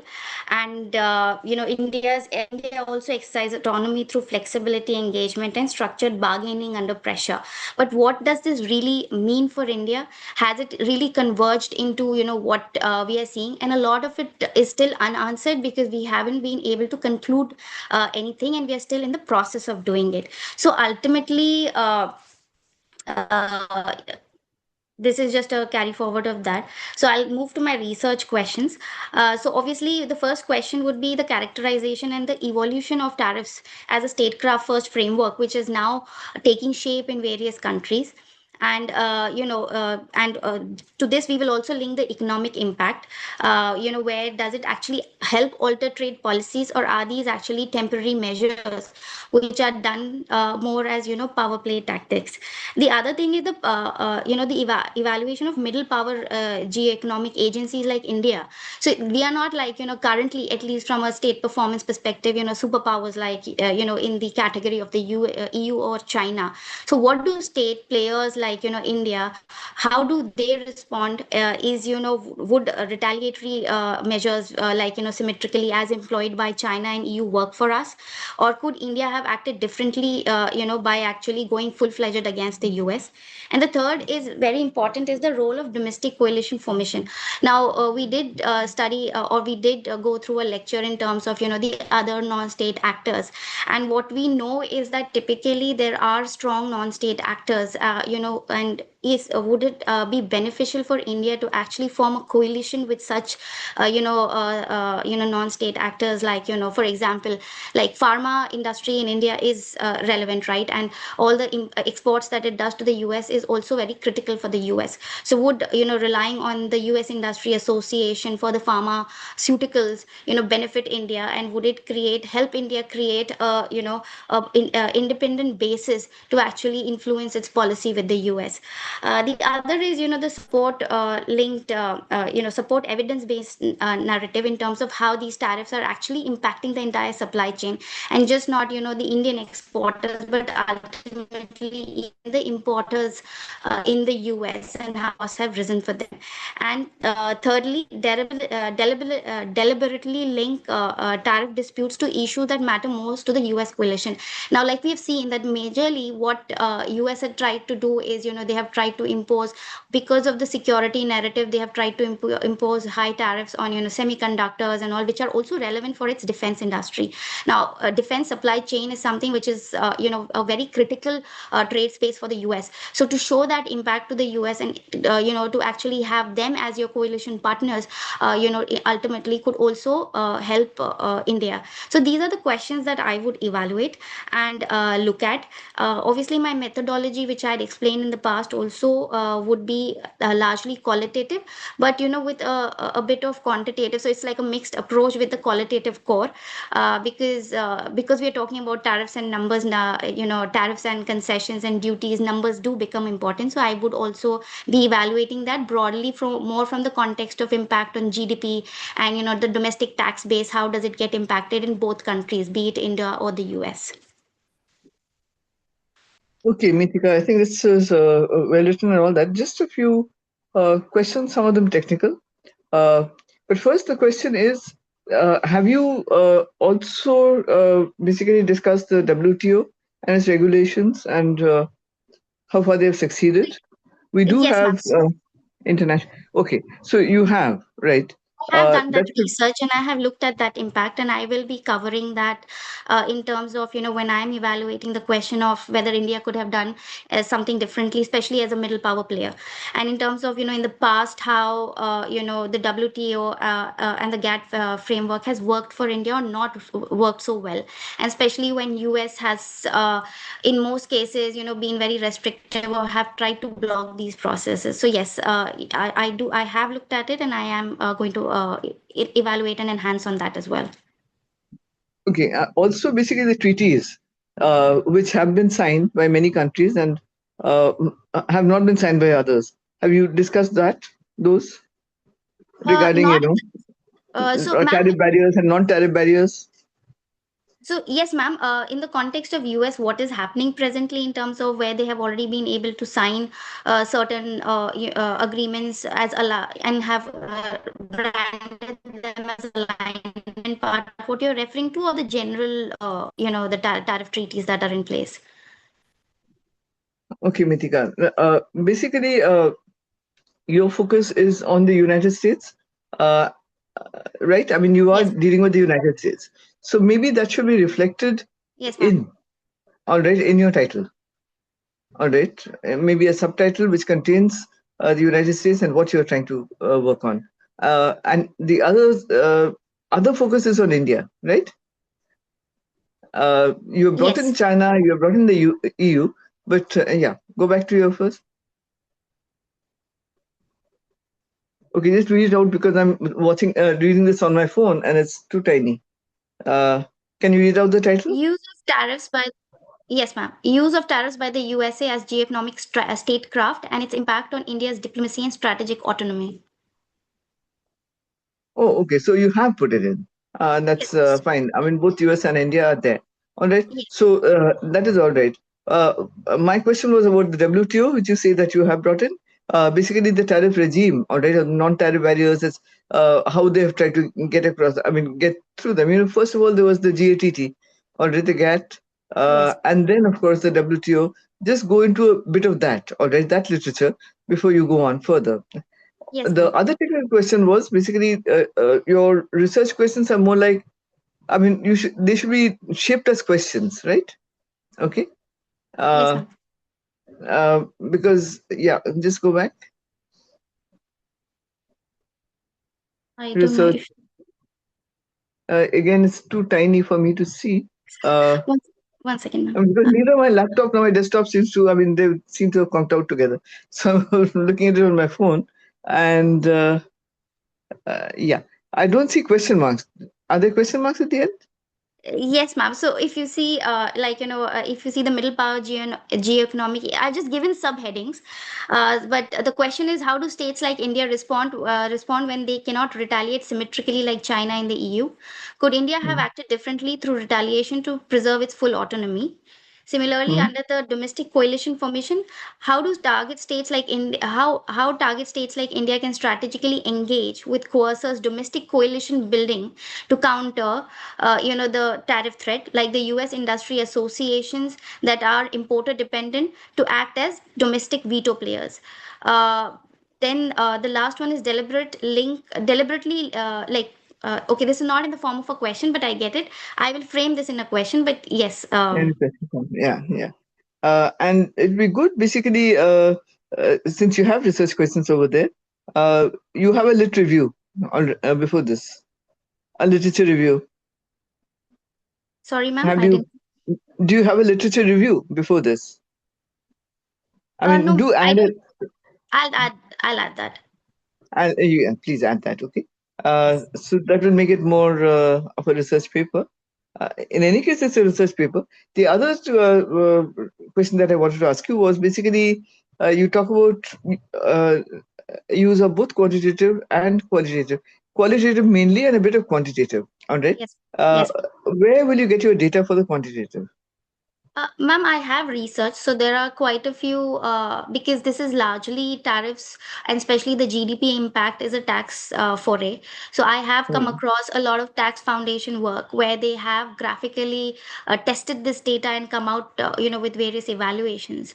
So there are various studies which will help me to actually conclude in terms of what has been the impact in the past and what we will largely see. This will also tie in with obviously the current scenario that the US is facing because of the US Supreme Court ruling, where they are Right. facing a refund scenario Oh, yeah. where they will have to actually, give that money back to, many of the importers of the large corporates. But the So, president doesn't really bother about that 10% tariff the next day itself. yes. Yeah. So go into basically So American it will, politics also. Yeah. Hmm. yes, yes. So there would be that Uh, aspect as well. okay. You're not doing any interviews at all whatsoever. One or two? No, ma'am. My schedule will not allow me to do that. So I would largely rely on, research, like the qualitative material that is available online. Okay. There is a lot of good material available online that way. Yes, Okay, go ahead. I think it's going to be a good paper.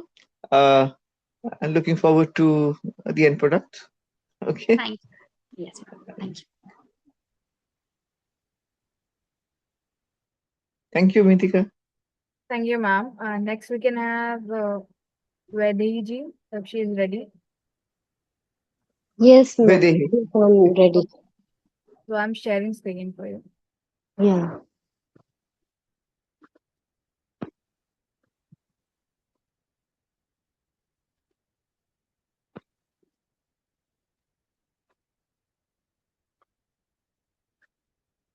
Okay.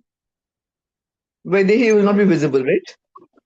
Yeah, ma'am, there's an issue. Okay, no problem. Go ahead. Okay. So, good evening, ma'am and fellow researchers. I'm Vaidehi Tekade, and today I'll be presenting my research. Maybe my first slide is not visible. Should I continue or should I wait? Okay. The first page, the title page is there. Was there. Yeah. It's gone again. Oh, Okay. Yeah. yeah.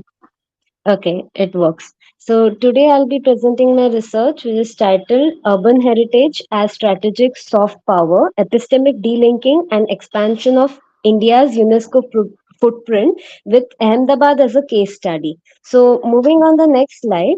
So which talks about research question, objective, and core arguments. So my research is guided by the central question like how UNESCO World Heritage City recognition transform local heritage into an instrument of soft power and enable epistemic delinking. I have shaped two questions, I have formed two questions, but I don't know. Maybe it's there in the slide, or should I read it out for you? I Read it have out. it. Yeah. So the first question is based on soft power focus, and the second one is on epistemic delinking focus. So the first research question is how does Ahmedabad utilize UNESCO World Heritage status to reshape international perceptions and increase diplomatic influence through urban narratives? And the second one is to what extent does UNESCO World Heritage recognition empower local communities to privilege indigenous or local knowledge systems over Eurocentric narratives in urban conservation management? So, the core argument is that India is leveraging its living urban heritage rooted in the philosophy of Vasudhaiva Kutumbakam. So, what it will do is it will expand UNESCO footprint, it will validate indigenous civilizational narratives, and contribute to a multipolar new cultural order. So the objective is to analyze how UNESCO recognition transforms cities into diplomatic assets and now moving beyond culture into soft power strategy. So moving on to the next slide, so which is literature review. So I have built my research on some key theoretical frameworks. So first one is obviously soft power. So Joseph Nye's concept which focus on attraction rather than coercion. And then I've taken Simon and Holt, competitive identity, and Winter's heritage diplomacy. So, however, the key theoretical shift comes from Walter Mignolo's concept of epistemic delinking. So, which allows us to understand how India is not just participating in global systems, but is actively challenging Eurocentric definitions of heritage and modernity. So, here we will be. Uh, we will be analyzing UNESCO's outstanding universal value and it will be reinterpreted through India's civilizational logic of Vasudhaiva Kutumbakam. So moving on to the next slide, which talks about case study and methodology. So the case study focus on Ahmedabad, which was India's first UNESCO World Heritage City, being a flag bearer of living heritage model. So it majorly talked about historical continuity because it talks about ancient civilizational values and it coexists with modern urban governance and they also reinforce each other. So the role is it serves as a prototype for projecting indigenous identity globally by challenging Western centric heritage definition. And then talking about research methodology, so I have taken qualitative case study approach. So first I'll be referring to the theories of soft power to epistemic delinking, which I've discussed in the literature review.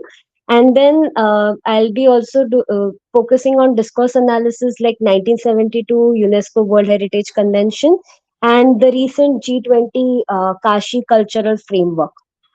So we can use that framework as a model.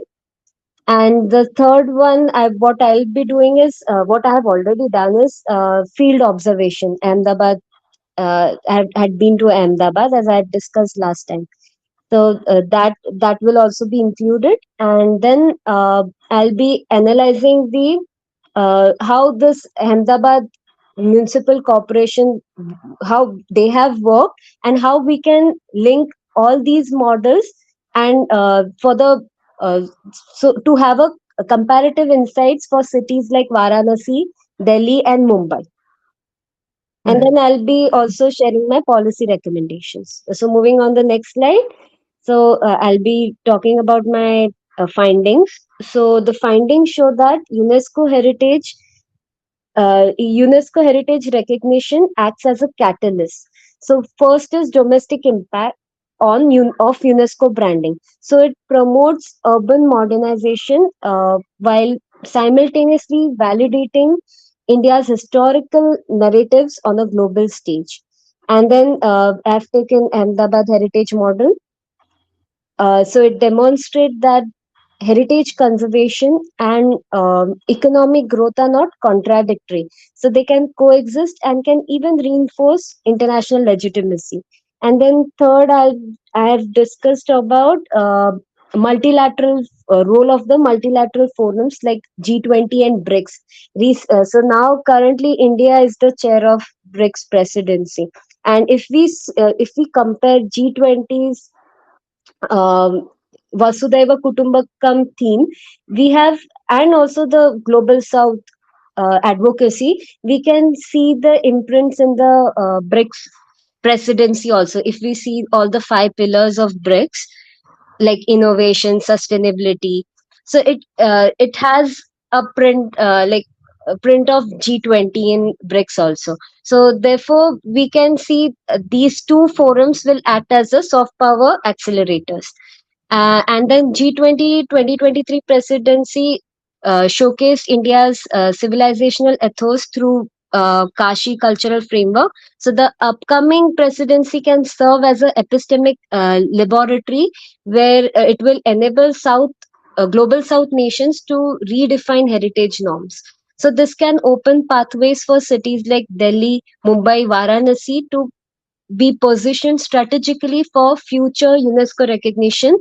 And Delhi, we can obviously uh, uh, what we say project it through para diplomacy, because Delhi is a capital of India, and also it's a hub of para diplomacy. And also Mumbai is a financial capital, also being a uh, hub of art deco decorations and all, art deco museums and all, like we have Chhatrapati Shivaji Maharaj Museum in Mumbai.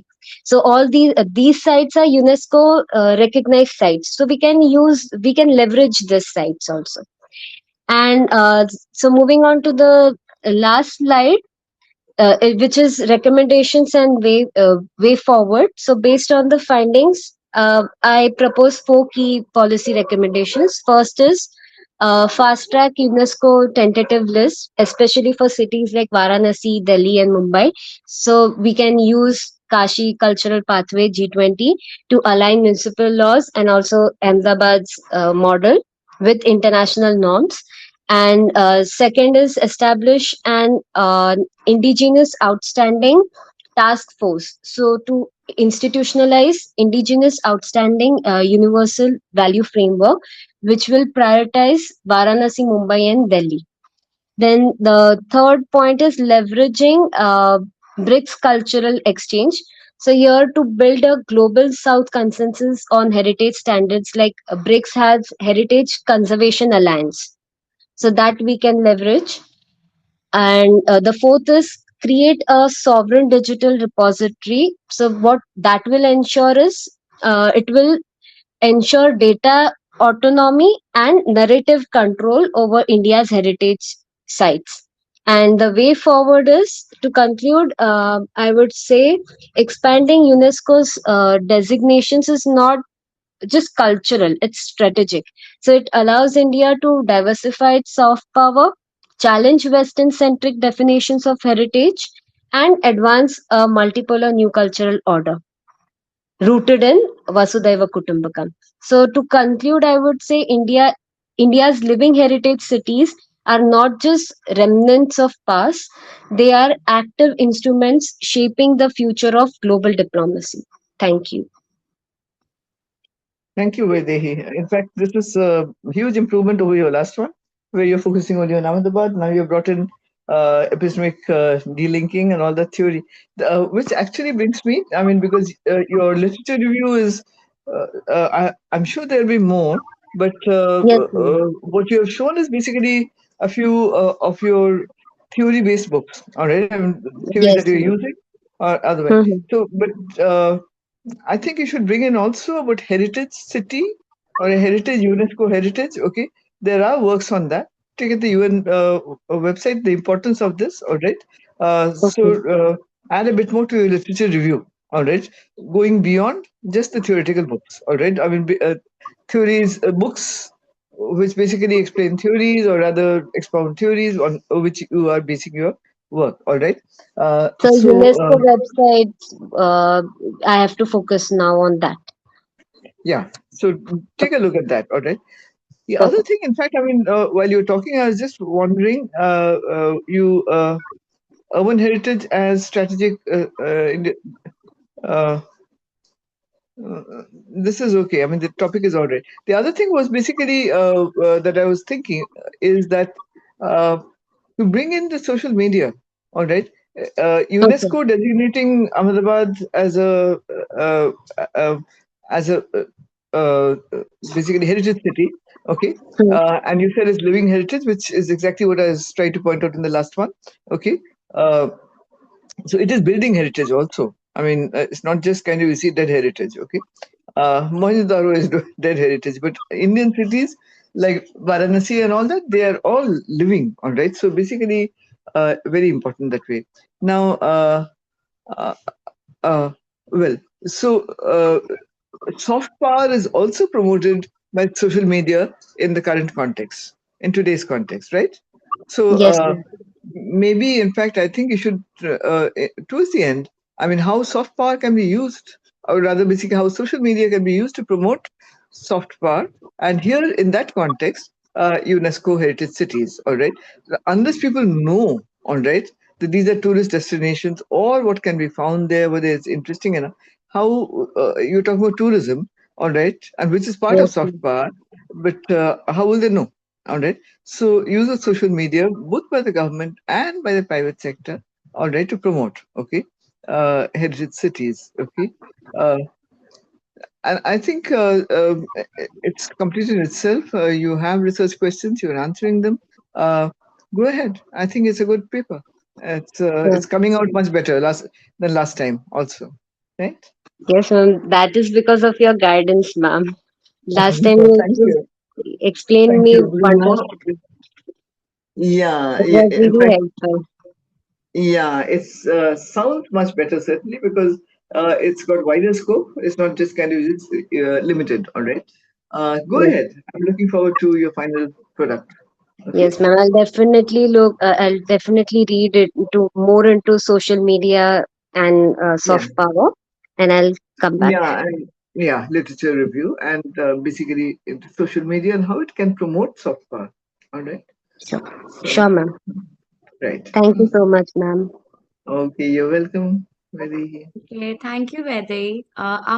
Thank you, everybody, for your insightful presentations. It was truly a valuable learning experience, and we look forward to seeing your final work in the form of essay draft submissions. A special note of gratitude to our chair for the valuable feedback and constant support throughout. If any participants have any queries, please feel free to write us at impri learning@impri@gmail.com or on the WhatsApp group. Ma'am, would you like to give any closing remarks? Yes, there was one fellow, I'm not mentioning basically the name, but he WhatsApped me because he had questions. He wanted to postpone because he had some exams coming up and he wanted to ask whether, I said it's not in my area, basically you have to ask IMPRI. So this Gmail address that you just gave out, why don't you send it to all the fellows so that they can ask IMPRI, I mean, these questions about what is the last date of submission, whether submission will be accepted after a certain date, all right? So these kind of questions, because I really cannot answer that. And he's very keen on doing it, but he has an exam coming up or something like that, so he'd like to be later. So maybe you can email this to fellows, or in fact, in the general video that you send out, you can also add a note giving this email address, all right, that any questions can be directed to, all right, the address that you gave at gmail.com. Okay. And that is just what I wanted to say. And thank you very much, Paridhi, for conducting this. All the papers were very good, and they're coming up, they're shaping up quite well. I'm looking forward to the others also. I'm sure they'll be good too when they're done. And thank you, those who presented today. You are, all of you, working hard. I can see that. Thank you very much. Thank you. And with this, I would like to proceed to a formal vote of thanks. As we conclude day 8 of the DFPGYF Diplomacy, Foreign Policy and Geopolitics Youth Fellowship, Cohort 3.0, I, Paridhi, on behalf of the IMPRI Center for International Relations and Strategic Studies, extend my heartfelt gratitude. We sincerely thank our chair today, Professor Sanjukta Bhattacharya ji, for her invaluable contributions and for engaging us in a powerful discussion. We thank all of our participants who have presented their work and actively participated in today's deliberation. Session readings and resources will be shared via email. A video recording of today's session will be available for reference. We look forward to seeing you for day 9 of this fellowship. If you are following our work by watching it on YouTube, listening via podcast, or reading our publication, we truly appreciate your engagement and support. Once again, thank you all for being a part of this initiative. Wishing you a great evening ahead. Thank you, Paridhi. Yes, ma'am. Thank you, ma'am.